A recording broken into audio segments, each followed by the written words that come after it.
All right, we're joined here today at Novolab Studios by Hov Mkhitaryan. Hov, thanks for coming, man. Thank you, man. Thank you for having me. Yeah, you got it.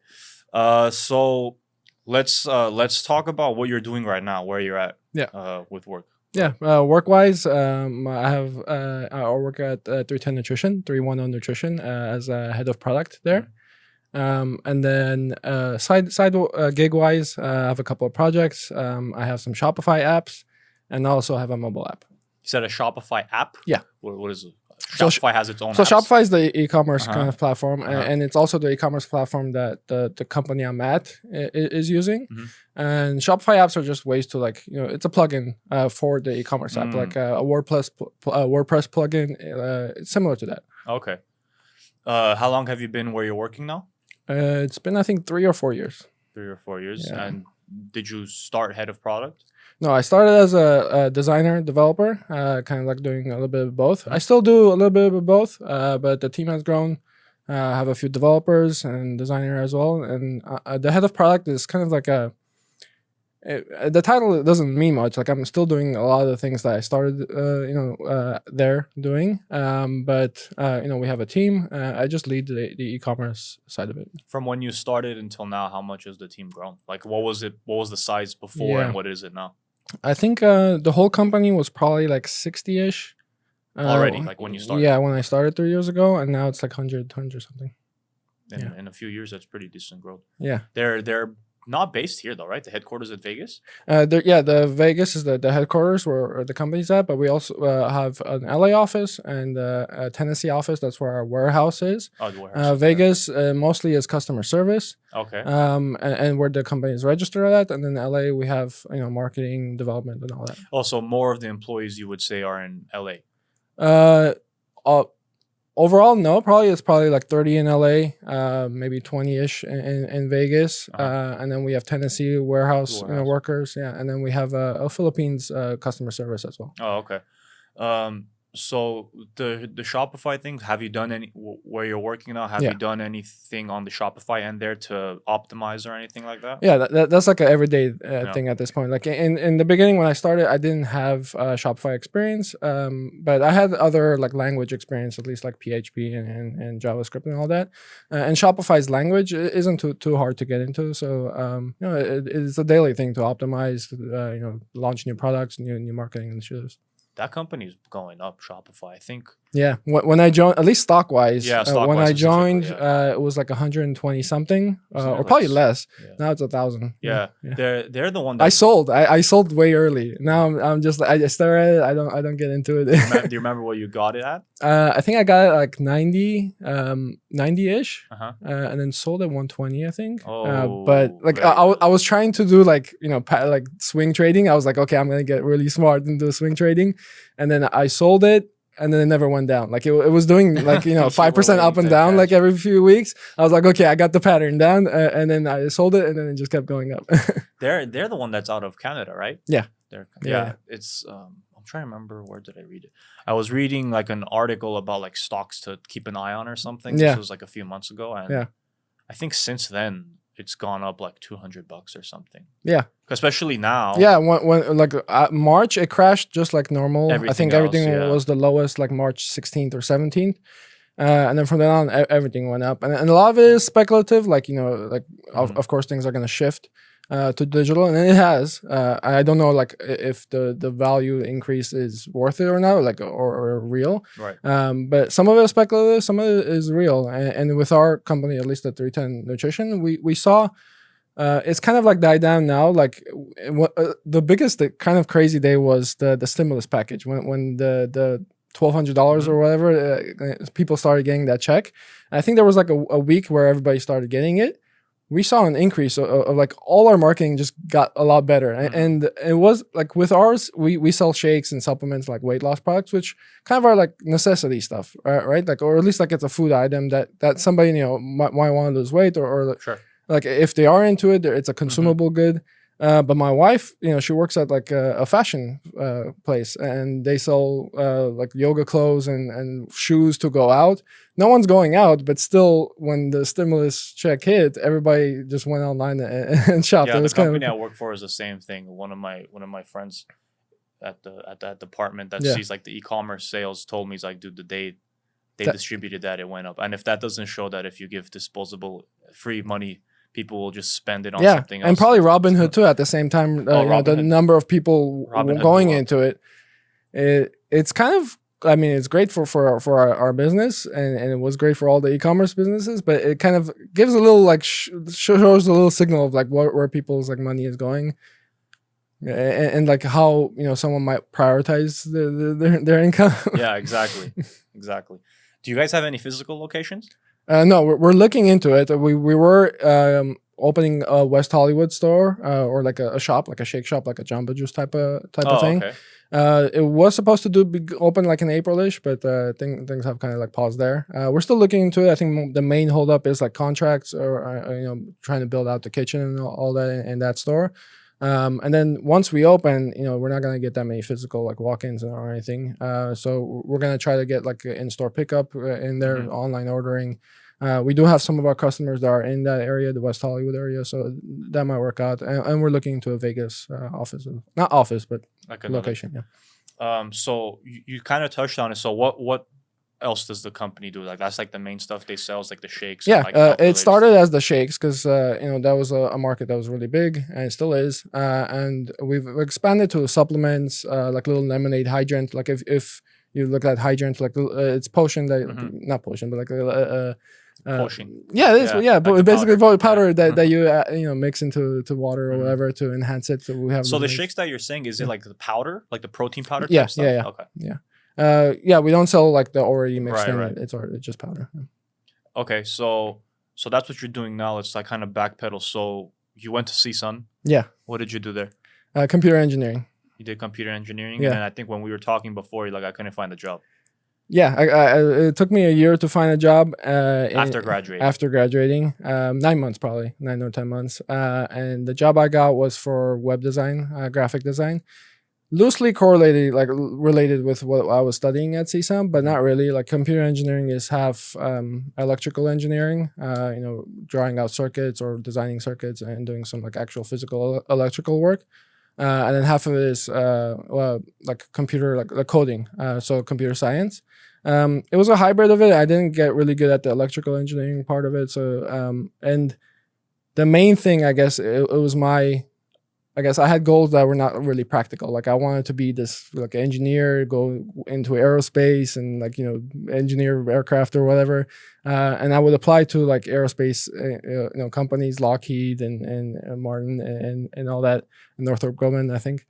And I didn't get it because it was like I was applying to something that I had no practical experience in, and it was just like a dream that was really far from what I could actually do. So when did you kind of realize like, okay, this is like the dream is not like probably 100 applications in of like applying to that type of. How much time would you say had passed at that point? Like half a year? The application stuff, probably half a year, a little bit more. Yeah. I gave up at one point, like applying, and that was probably like the lowest part of like, you know, damn, I don't have a job. I don't, what I studied at CSUN wasn't helpful. And then, you know, it was a lot of like self-reflection at that point. It was like, okay, what I thought I was, I'm not, and what I've been studying like is not totally helpful. A lot of it was like personality, like me trying to get something that like maybe I don't deserve, you know, it was something that I haven't worked for, or I don't have the skills to provide value for, right?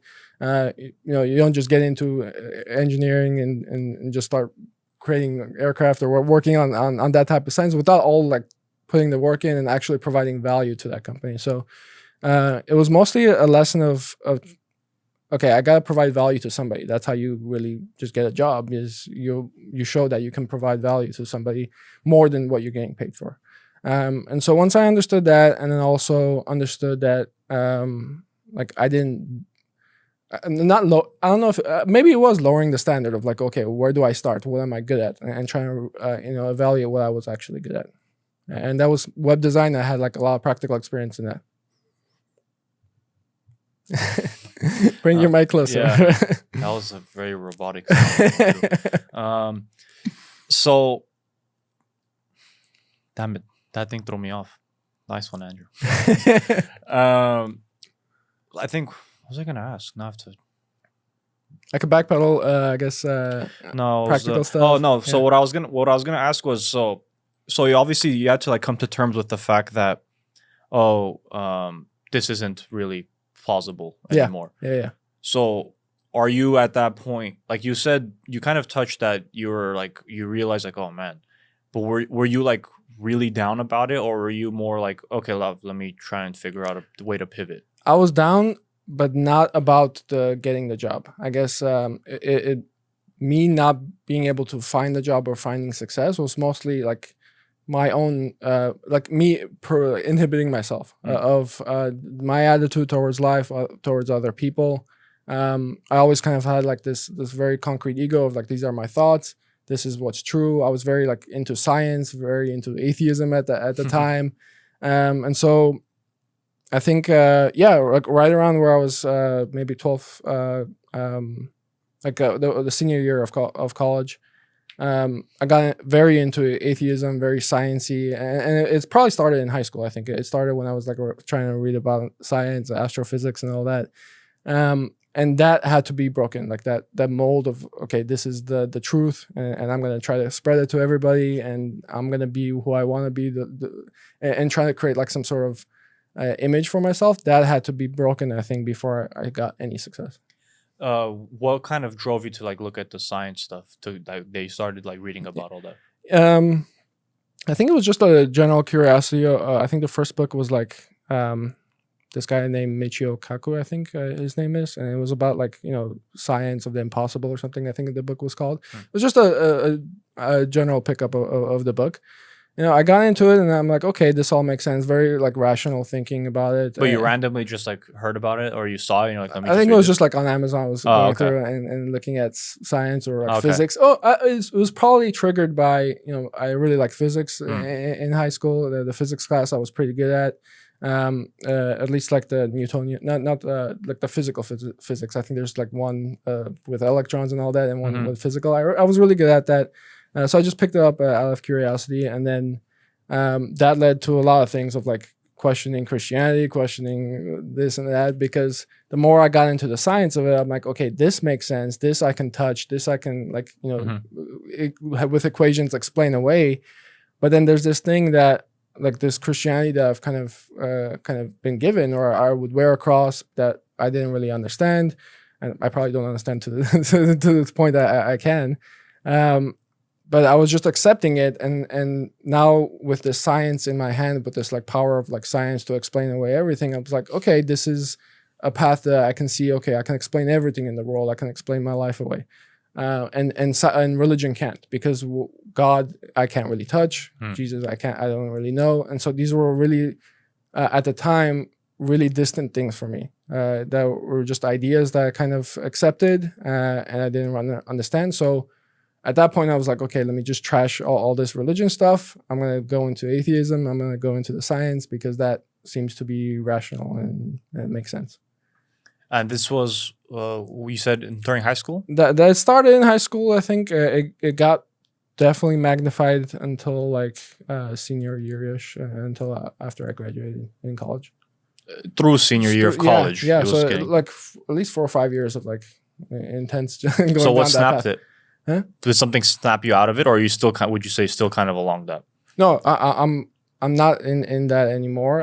Yeah. So what kind of caused the switch? The switch, I guess it was the like not being able to find the success that I thought I would, because I feel like you know, in high school and in college, I was supported by my parents all the time. I did work in college as a web designer, so I got some money there, but I never really paid rent or anything. Maybe some utilities there, but I always had the safety of my parents of like always supporting me. And then when it came time to like actually make something of myself and actually like, you know, earn some money myself, provide some value, that there was such a big disconnect. I think from high school and college, I was kind of just like, there was a safety net of like life can go on without being actually genuine. You can go to class and just pay your way and kind of get good grades and all that. And I did that.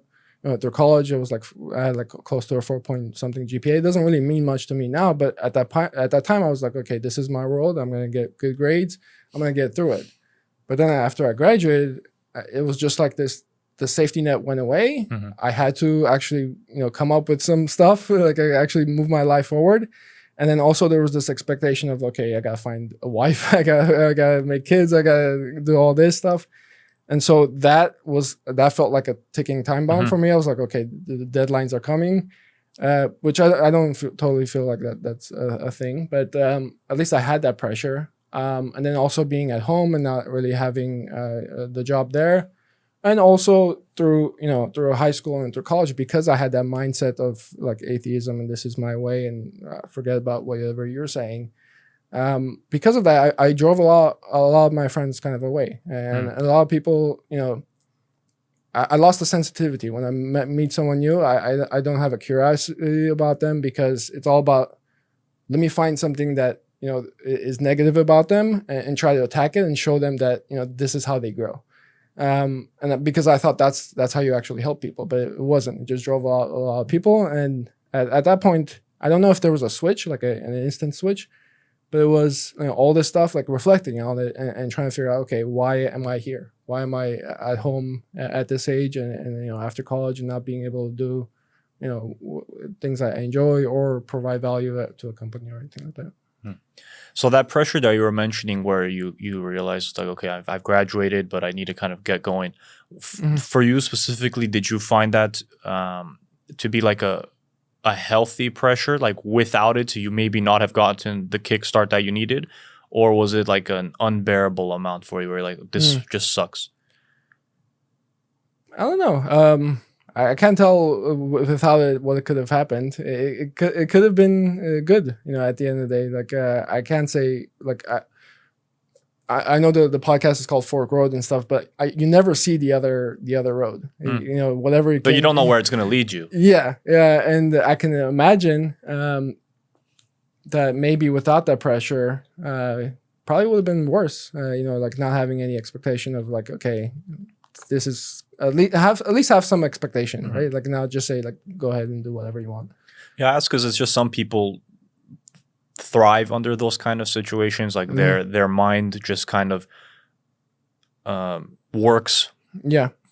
If not, works good, if not better than like normal situations, just for whatever reason. Yeah. Like when the stakes are higher, they just kind of zone in a little more. Right. But then there's also the opposite of that, where it's when the pressure builds for some people, they just completely crumble. Yeah, and I think that the healthy way is like keeping a step or two ahead of you, not like 200 steps ahead of you. Because where I was at was so far in the distance that I had to get to it, but it took a lot of reflection because probably I missed out on a lot of life. Like I missed out on actually like a lot of experiences that I could have had, like nice experiences with people and not like drive up people away and have just better, experience throughout high school and college. Probably me missing that was because like I fell behind myself. And yeah, I do think like taking a step or two further, like challenging yourself or like having some sort of goal like to work out. Because even at the e-commerce company I'm at, we get this, like we've gone through this as a company as a whole. Like whenever sales are really good and whenever things are great, we're like, oh, okay, I can lean back and just, think things are great. But then we end up, and this is very like a practical example of just finances. Like, you have to keep growing as a company or else you're somebody else, will take that business. And we've seen it as a company where things are great. We just celebrate. We take things for granted. We don't look into the details. And it took us a couple of waves of doing that, of like, having great, like only working when things are bad. And so at this point, we're trying to be more proactive and always kind of have that mentality of like, we need to work towards it, forget about the increase in sales, increase in success, and just have something else to work at, something else to optimize. Yeah, the space that your company is in is highly competitive. There are so many like known companies, like random companies. Yeah. When I see those, it's always like interesting to see how those companies can carve out a niche for themselves and make it work. Because I don't know how many people are aware of even your company, right? Like 310 Yeah, Fitness. Like, I don't know how. Yeah, we haven't done any like crazy brand awareness campaigns. But are your products branded under that name, or is that the company name? 310 Nutrition. Yeah. Okay, so that's like that's what I'll see on the package. On the package, you'll see 310. Yeah. Okay. It used to be like a huge 310. Now we've kind of made it understated. Where do you guys? Is it entirely through your own platform? Through, and like through other online only. So you guys aren't in any retail stores? No, not retail store. We're trying to get into wholesale. We've gotten a few leads in the past week or so. We've put up like a little lead form on the site, and we're trying to get into retail as well as the shop that we talked about. But it's basically 100% online now. So how long has the company been around? I think since 2012. Oh, so it's a new company. Yeah, relatively, yeah. And the founder, I believe, was part of like the multi-level marketing, like shakes before. Like he was in that space. He got really good at selling shakes of other people's shakes, like other companies. And I think at one point he got enough money to start on his own and formulate his own. Yeah. So what are we now? So in 8 years, he was able to make it a company with about 100 people. I mean, that's yeah, and it's all self-funded, which is kind of the really no seed money, nothing. It's just no investor money. Like we're looking into investors now, but not because like we need the money, but just to parlay the growth. There were two founders. The other founder has been bought out now, but we're trying to get investors just because it's been like 8 or 9 years, and the owner. He's still like working as like the first day entrepreneur where like he puts all his money in it. He sells his house to try to like, put more money into the business. And I think at that point, he like there's a lot of like ongoing stress with the business, even though it's doing great. There's no fallback, there's no investor that you could go and get more money with. And it's all like his personal risk. And I think at this point, he's trying to just get a little bit out as like a retirement money at least, so he doesn't have to keep doing this over and over again. Right. Okay, so you graduate, you get your first job after almost a year of not having anything. Yeah. How long are you in that job, and then where do you go from there? Yeah, at that job, I was 8 or 9 months, I think, and I was just doing web design. I started web design. It was a tiny company. It was just me, the owner, and then one other guy who was doing development work. And I had done some development work, like very basic, like HTML, CSS stuff. But my I guess thing that was really good at was the web design. But the owner was also a developer. He taught me a lot of the development that I know now. And after 9 months, I didn't plan to leave. I was kind of like just really focused on that job. Like every day I would go in and just say, okay, how much can I output? What can I learn? Try to grasp as much as information as possible, and I was really just focused on that. And he taught me a lot on the development side of it. And then I had this I think online portfolio set up. I think it was from Adobe Behance, I think it was called. And I just checked one day. There was a message from a recruiter that said, "Hey, we got this opportunity." And what's that portfolio? I think it was just, I don't use it anymore. It's called Adobe Behance. I'm not sure if it's still around, but you just put up your designs, and stuff, and for people to see. So I think the recruiter found me through there, messaged me. I saw that it was in El Segundo, so it was kind of far. It was like 40-minute drive from Van Nuys, where I was at. It's a brutal drive. Yeah. So I got the job there. I went through the interview process and all that, but I only was able to do the drive for 3 weeks. After 3 weeks, like screw this. I had to move. I moved to Redondo Beach. So you moved for it? I moved for it. Okay. I thought you were just like, screw this, I'm out. No. At the company I was at like I think a year and a half almost. But no, the drive it was a crazy company. It was a lead generation company. They would do things like if you search for best maybe microphone stand, right? You get a listing on Google that says this is number 1, this is number 2, but whatever this company is would work with that lead generation company and say, I would like to pay $1 per person that is interested in this microphone. And so we would buy the advertisement to that listing that says this is number 1, this is number 2, 3. We would disclose there was disclaimers that the companies on this site are paid for and all that. So we had like a legal team that would protect against that. But it was basically the people who were on the listing were the clients that said, okay, because the agency got really good at search, like search intent, and Google was a lot bigger part of like media buying or media spend back then. And they were really good at getting your search intent. Are you interested in home security? Are you interested in dating? Like, what's the best dating app? And so there would be a department that would buy the advertising and optimize towards that, get the cheapest clicks, get the best position on Google search and Bing a little bit. And then I would do the web design or optimization part of it. So I did a year and a half of just whoever lands on the site, what can we do to make them click this button more, fill out this form more. We would do redesigns, A/B tests on those pages.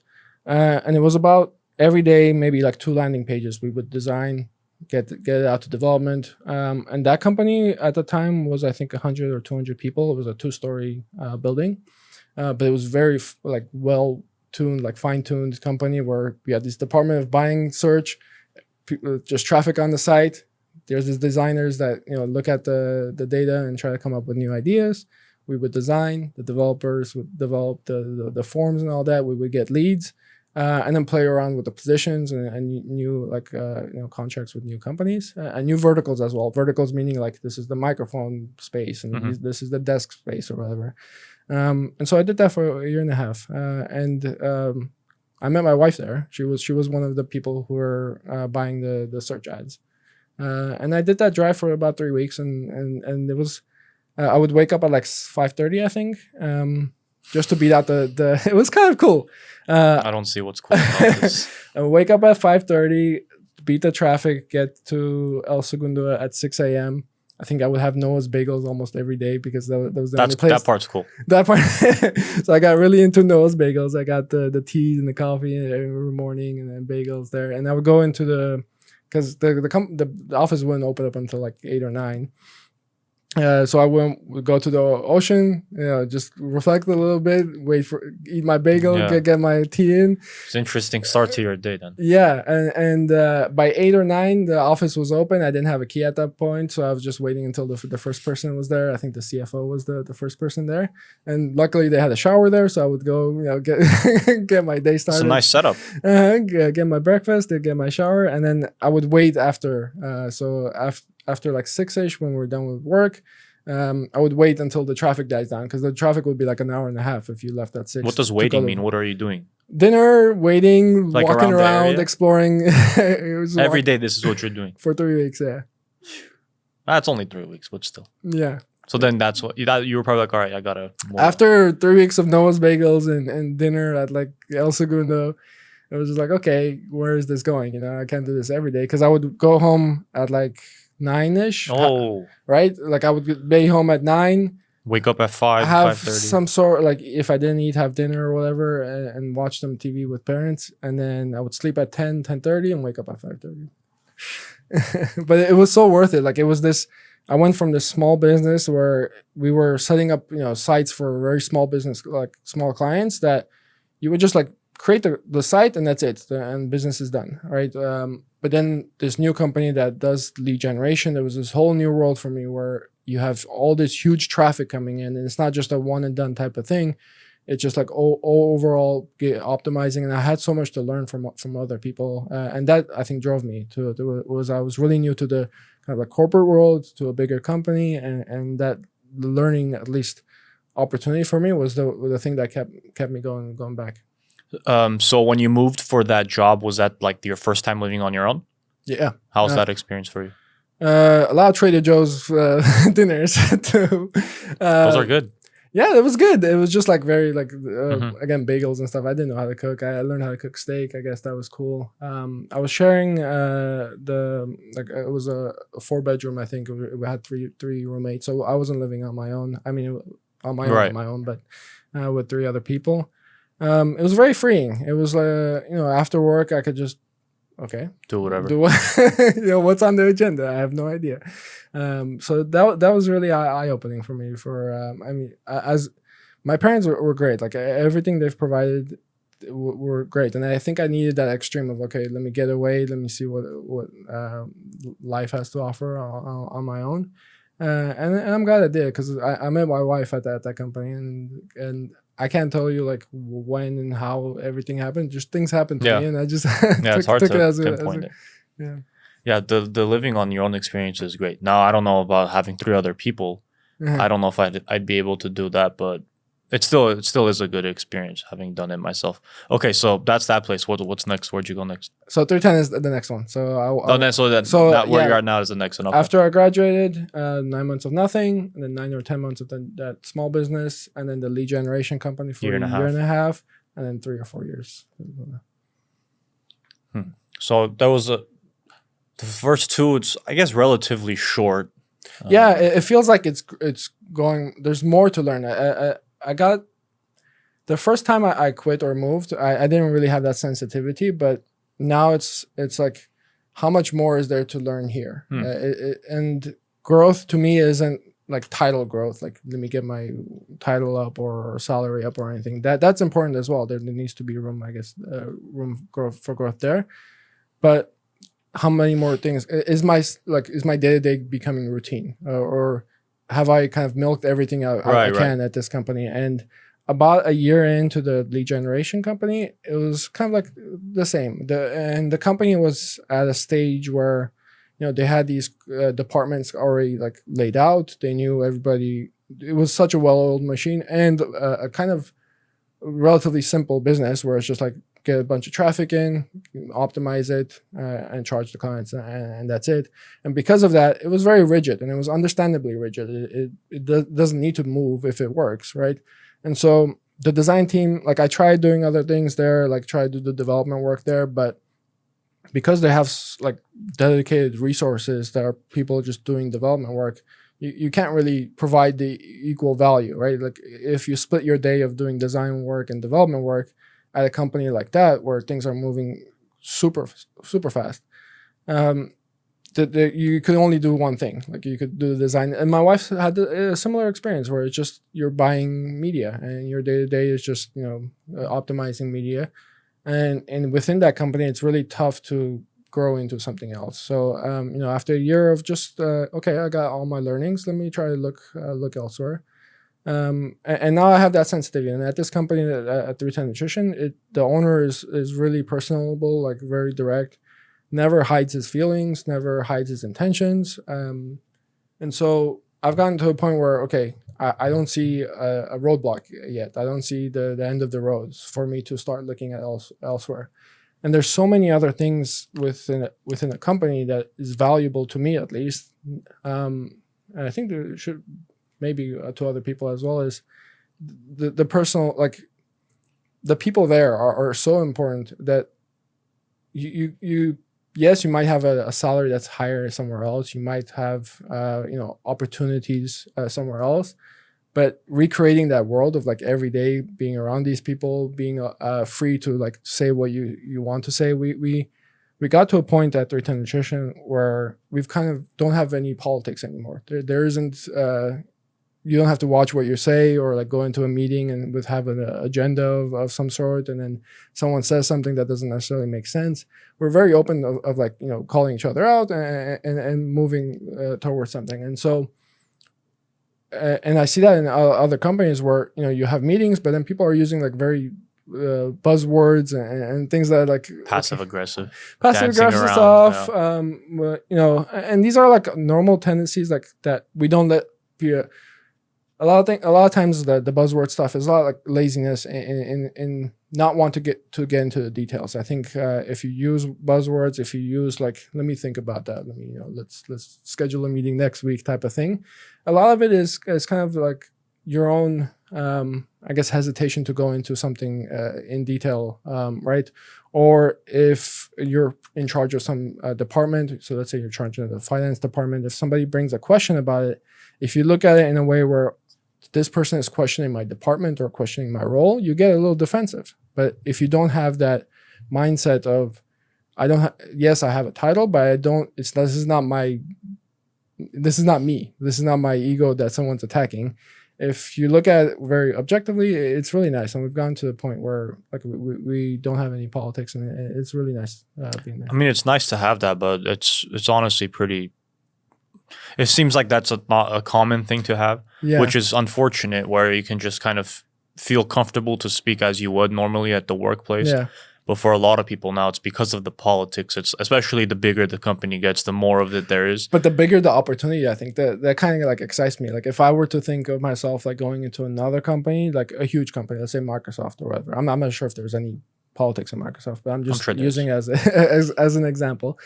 If I were to go into it, the opportunity to bring like honesty in people and be honest yourself, and to be able to survive in that environment, yes, it might be a little bit tougher. But if you do, for us in that small 30-person LA team, it took a year or 2 years of like trial and error of hiring people that did come from the political like background of having their titles and going into meetings with all that. It took some trial and error, and it took 2 years at a 30-person company to be able to like, one, address that, everybody like waking up to it, like, okay, this is what's going on. With a bigger company, it just gets exponentially, I guess tougher or more challenging. Yeah, I think that's an optimistic view of like, let me just bring myself how I am, and maybe I'm not saying that's not possible, but it seems very optimistic that would actually like something like that could change it. Because especially now, because you have significantly more job experience than I do, but in the experiences that I've had, it's been primarily with like bigger companies. Yeah. And it's not that I'm like hesitant of anything. Like I just kind of go about doing my thing, but just in whatever I've observed, you see that. You see the politics in it, and it's just like, I don't know if that's... How do you deal with it? How do you address it? For me, fortunately, because I'm not really at a level where it's impacted me. So I haven't really had to maneuver around it. I feel like that becomes more tricky, and I could be wrong. At least in my experiences, it seems as you get higher up the totem pole, that's whenever how you say things, or how you say things matters always, but you might see some truth, right? Like you might see some people saying things. You'll definitely have like everyone's gonna know that guy, right, or that lady, where they're like, oh yeah, that's the one that just like straight shooter. And then you're also going to know the person that like dances around, but I feel like there's more of the dancing around now, at least with the bigger companies as opposed to like the people who are just, oh no, he's actually like that, or she's actually like this. She's actually just really nice and speaks like that, or no, she's actually just very blunt. And it takes a lot of trial and error to figure out like, is that just a personality thing?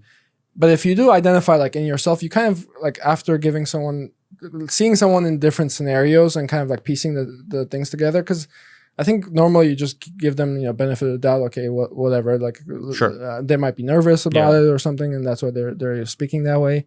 But in my experience, like maybe I wouldn't go about this at this time, but at least that's how it happened in 310. I was a little aggressive in calling people out in when that happens. It's just easier. It is easier, and it was probably like the easier route for me. I was like, okay, that whatever. But I can see that like if you are working with more powerful people, I guess, quote unquote, yes, it might be riskier, because I think it's just that, like, it's the riskiness of, okay, am I going to lose my job, or is there going to be any repercussions? But I think the reason I felt safe all the time was because of the owner. Yes, there were like levels between me and the owner at the time of people that were doing that. But I always knew, like, at the end of the day, if it was just like, hey, this is what happened, he would understand, and he's very reasonable and rational about it. And I think that probably played a role in, like, I can say whatever I want, because if I just speak if my intentions are right, then it can't go wrong. Yeah, I don't know why it's why that's not as common anymore. It's harder now too, like with Zoom meetings. I'm not sure what your company are. You guys? More something like that. Yeah, it's not Zoom, but it's the same thing. Yeah, we call it Zoom as a blanket thing, but whatever, like video conferencing, Hangouts and Teams and all that. I can see how it's tougher there, because it's a lot easier to hide, behind the webcam, and it's harder to pick up on like small body language stuff. Yeah, I could see that being the case. But again, if you've been there for some time, I would think then you just kind of already know this person's like this, or they have these tendencies or whatever. Yeah.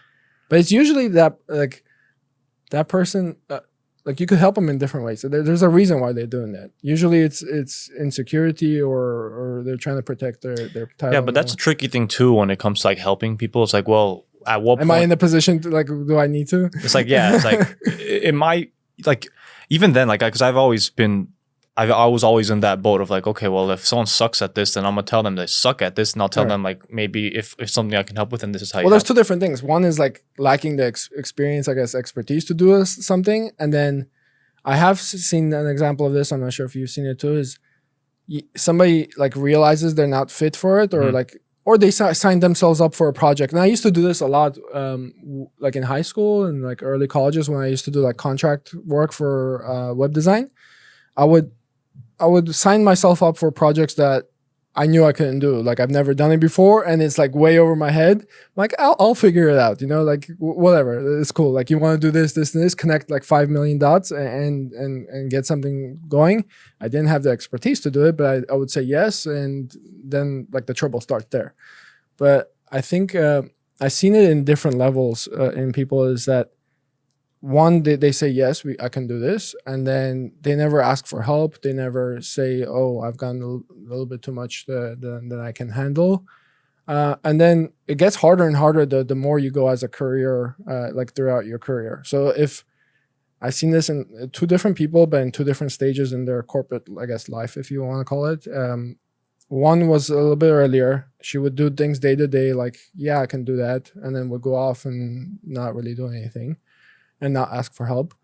And then the really senior one has done it for years and has done it in multiple companies where they've gotten a job where the interview was just like them promising things, maybe, I'm not sure, but they never stopped, like they never quit that mindset of let me just take on more things, let me get, because it works to a certain extent. Like you could lie your way through interviews and get bigger, you know, responsibilities.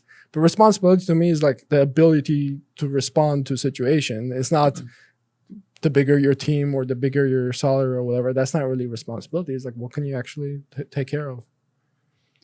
Yeah, I don't know. It's I think the more, especially like more recently, it seems like the work environment has become more. I don't know what's the right way to phrase it. Like more, I guess politicized. I don't even know what the right word is, because it seems like, but again, and maybe it's just been this way, and I've just started to realize it more recently. Yeah. But like before, I thought it was like you just go to work, you do the work, and then you know whatever you're done. Yeah. But now it seems like now these companies are having like these missions and all these things where those missions they inherit. Which I mean, as a company, I should have like have some kind of goal. What's the company you're at? I work finance for some. Yeah, consumer electronics. Yeah. So I haven't necessarily noticed it here, but like just like seeing other companies like in the news or like advertising and stuff, it's like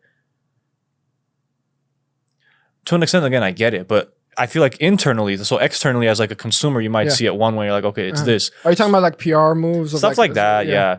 But then, like, you know, you want the whole Facebook thing, like stop advertising on Facebook. Yeah, like just all of this. It's not any specific to any one thing, but just in general, like all of this. Yeah. So like externally, you see it, you might think whatever, but then I wonder internally as the you know employees of that company, does those messages that they inherit actually affect like the in-house? It might, because I'm sure in some places it does, but I'm curious to what extent. Like, is it like mirrored, like whatever we're showing on the commercial is exactly how we're reflecting it inside, or is it like we're just showing this so we can sell more stuff inside? We're actually like this. Yeah, and I see how that could be like either like if it's a PR move.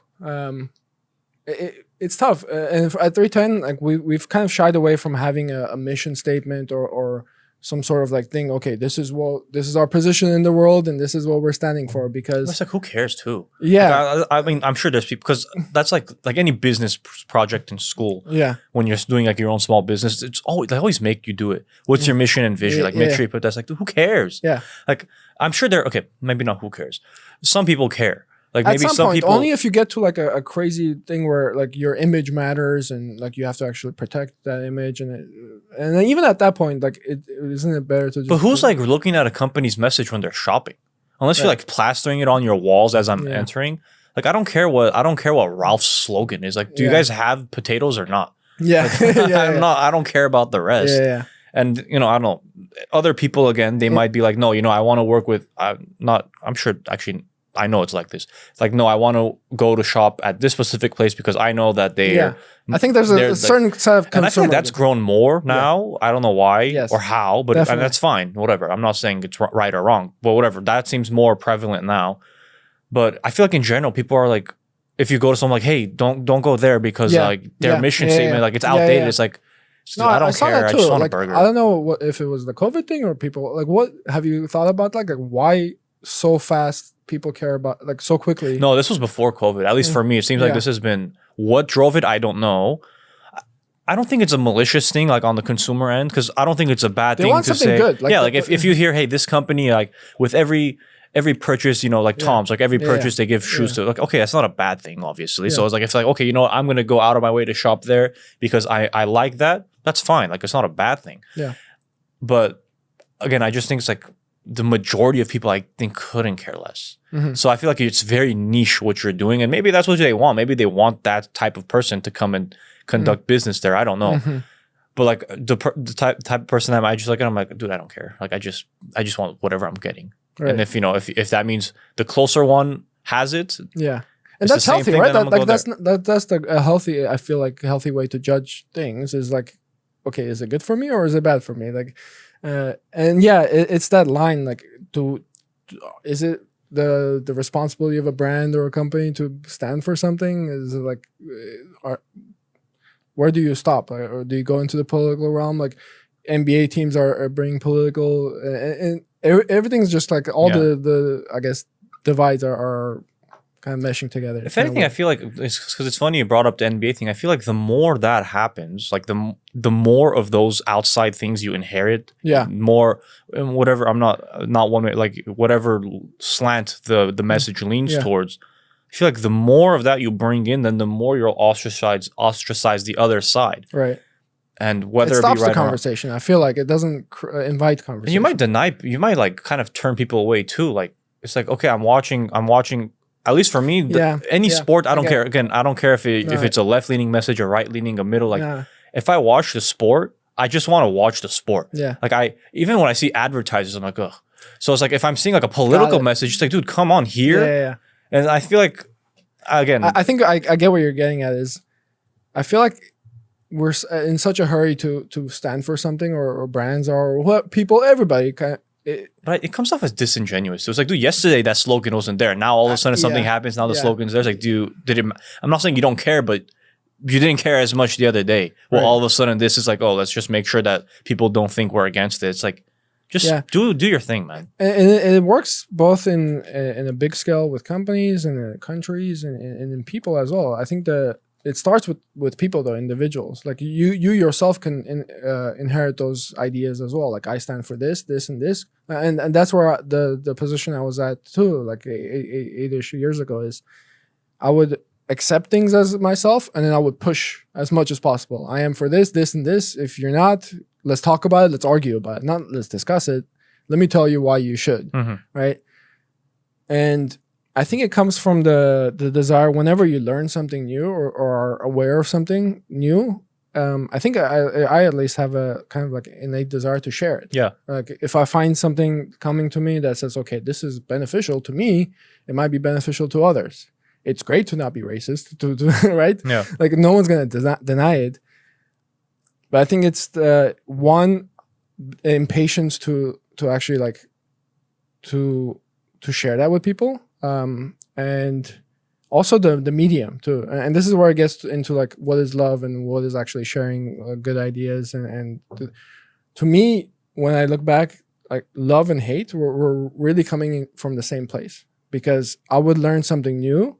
I would learn, maybe I got a little bit too deep into one topic or whatever, but whenever I would learn something new, I would try to push it towards someone. And I think it's a natural instinct in parents as well. There's like this impatience of, okay, I have a newborn, they're a blank slate, but I know I have all these years of experience that I want to condense, and how can I condense it and just give it to them, right? But you can't. You can't condense it and give it to someone. And I think that's kind of the intention with maybe there's a financial intention with the PR and all that, but 100%. Yeah. But individually, but in some cases, it's like trying to be branded and trying to position yourself. But you you have to have like really in-depth conversations with someone. It's really hard to communicate what you feel like with conversations, right? Even with conversations, it's tough and there's challenges, and you have to be sensitive to what someone is feeling. But at a large scale, to try to do that at a large scale where you're trying to educate someone or trying to bring awareness, it's almost impossible. I haven't seen it really work where one big mouthpiece or whatever like sends a message and everyone gets it and they're like, great, awesome. Right? I haven't seen that work. Yeah, the wider the net has to be casted, the more of that, the more voices. You have to generalize it. Yeah, like it gets general and general and general until you it's like who's this even for at this point? Yeah. Yeah, they make it gets to a high level. Mm-hmm. Okay, so are you a trainer too? I tried that, yeah, and I have I think it's expired. I have a NASM certification for personal training. It's just a personal training certificate. Is that like a BS thing? Like what's that board? Like that board. Okay, well, I could tell you the process. I bought a book. It was $200-ish, I think. Okay. I went through it. I studied it and all that. Great. I took a test at this like general testing area. I don't think it was only personal training. There was no physical like training. I could have been 500 pounds. I could have been whatever, right? So I went to the training thing. I think it was like an hour test or whatever of just questions, clicking through things. That's it. And you're certified, yeah. So it's BS. Yeah. I learned some stuff from it. Yeah, but it seems like anyone then can, as long as you can take the test. Yeah, and that's where like labels and like certificates and stuff don't really have much value. It's about and it's very personal too. Like what is this person's physiology like? What can they work on? I did the training thing. I got a certificate in it, and before the certificate as well, for a while I was part of this group called Bar Stars. Bar Stars, like a pull-up bar. Oh, okay. Pull-up bar, parallel bar, just workout stuff. And it's not as big as now, but it's calisthenics, like just body weight workout stuff. So I got into it. At first, I was pretty overweight in was it high school? No, college. College, I was pretty overweight, like 10th grade-ish. 10th grade. I keep saying 10th grade. Sophomore. Yeah. Same thing. Similar thing. So I lost weight with like P90X and like the beach body stuff. And then I got into the calisthenics, going to the pull-up bars at the beach and all that. I got into this team. At first, I made the website, the Bar Stars, which was a calisthenics group. They had a YouTube channel with showing the body weight workouts and all that. I contacted the owner. At that time, I was trying my own. I was doing pull-ups. I think at that point, I could only do like 10 pull-ups. I can't even do one. Yeah, I can't do like 10 at this point now. I've regressed into it. There was a climax of my ability to do all that. But I reached out to him. I redid their website. At that point, I was doing web design and all that. And then I got into the team. It was a really great experience. Like I learned about doing calisthenics, not needing a gym and all that. Did a lot of like touring. Did a lot of conventions. Where if you've been to the LA Convention Center for like I think the Fit Expo that happens every year. The Fitness Expo, and we just had a booth there where we had pull-up bars. We would show off moves and all that. And that was a great experience, and that was kind of, I think, the timing of that. After college, I was also part of this group where like the Bar Stars group, and also every Sunday we would go to the park in Van Nuys. I think it was called Hazeltine Park on Hazeltine and Victory or Burbank, around the area. And we started this group, and every Sunday like 20-30 people would show up doing body weight workouts. It was really cool. Met a lot of great people. And I stopped doing that when I moved out of Van Nuys. But that was also one of my dreams, was like, let me try to do personal training and show that to people and show what I learned. And it came down to like at a point where I could either do personal training, and I tried it again. The NASM certification I got when I was doing the lead generation company. So I was kind of like into already web design. I was making pretty good money there with web design there. And I was like, okay, do I really want to do this? It was the point where I learned, okay, I can't get much out of this. Like it's becoming cyclical. I think it was about a year in. I'm like, I'm just designing stuff every day. What more can I, because the company was no one would see our product. At least with 310 Nutrition, it's like, okay, we got this community. It's open. I can talk to the customers. I could talk to you about the product. But the lead generation company was like, like a black box. Like no one really talks about it. And so I had this like urge of like, okay, I have this workout experience. Let me try to become a personal trainer, get this certification.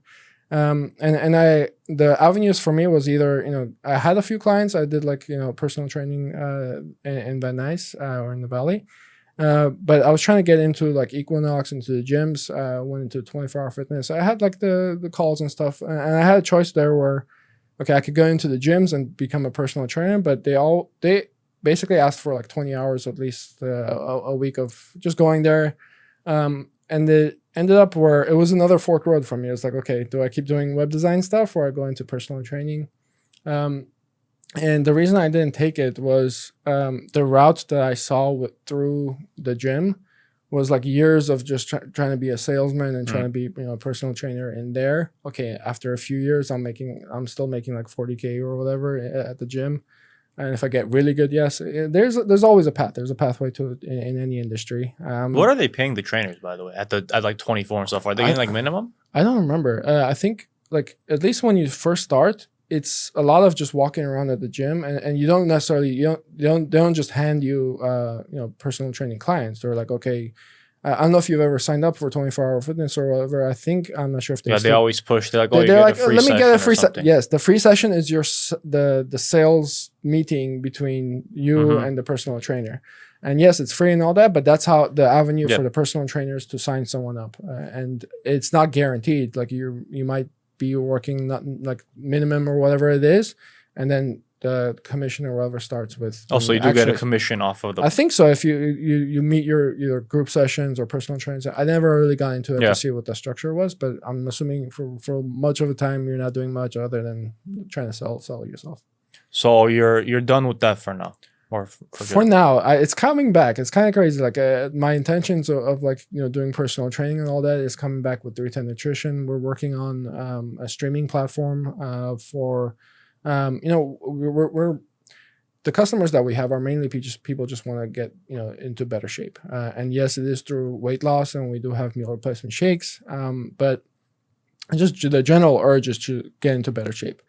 And we're getting into a realm where, yes, there are competitors out there, and it is generally getting easier to start a business, right? Like you can Fiverr, you could go on the logo and build a website. Shopify is getting easier and easier to make you know, sites for, but so we're trying to build like get people to come back to us, right, and keep bring value, and the pathway is always to bring value better than anybody else. And this is just one avenue that I'm trying to take within the company. You know, we have other more practical things where just like, okay, let's give you discounts, let's make sure you like our shakes, let's let you try other products. That's the very direct way, and we're still doing that. That's like most of my day anyway. But we're trying the streaming platform where we bring you know, content creators from YouTube or wherever that either are doing workout videos. And my initial thing, it has been with me for a while, is like the importance, like what are the, I guess, dimensions of somebody's personal health, right? When I was in Bar Stars doing the calisthenics stuff, I really valued like the workouts and just like brute strength, but I never stretched. I never did any posture work. I never stretched, never did any yoga. It was just workout, right? I probably didn't stretch for like 4 or 5 years. And then, you know, I messed up my shoulder at one point. Like I was doing a one-handed clap push-up, and when I came down, something snapped here, right? It was a very good learning experience for me. Yes, it took me out of the game of working out for a while, but I learned about, you know, tissues, how to like, you know, keep them healthy, fascia, doing, you know, trigger point releases and all that. And I realized, okay, working out isn't everything. You gotta have and I'm still working out. My hips are all out of line. Like there's a lot of work to be done there.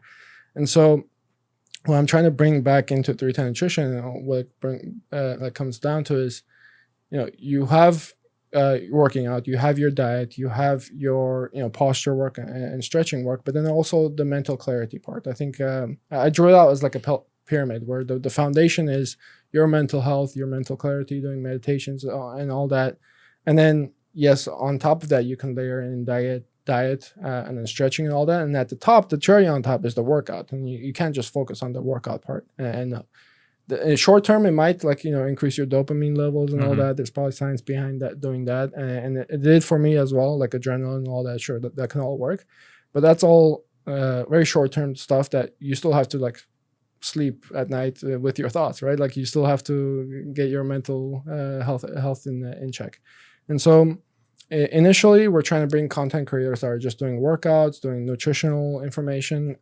It is harder to get into the meditation part. Like we just talked about, how tough it is to like share something that you value or you find as true. So, and it gets into like taboo situations too, right? Or you can't openly talk about the things like that affect you, like at least mentally. Like it's hard because it gets judged. Like if you throw something out there that you're not careful about or try to weave around or try to explain yourself, it's harder to both express and also consume.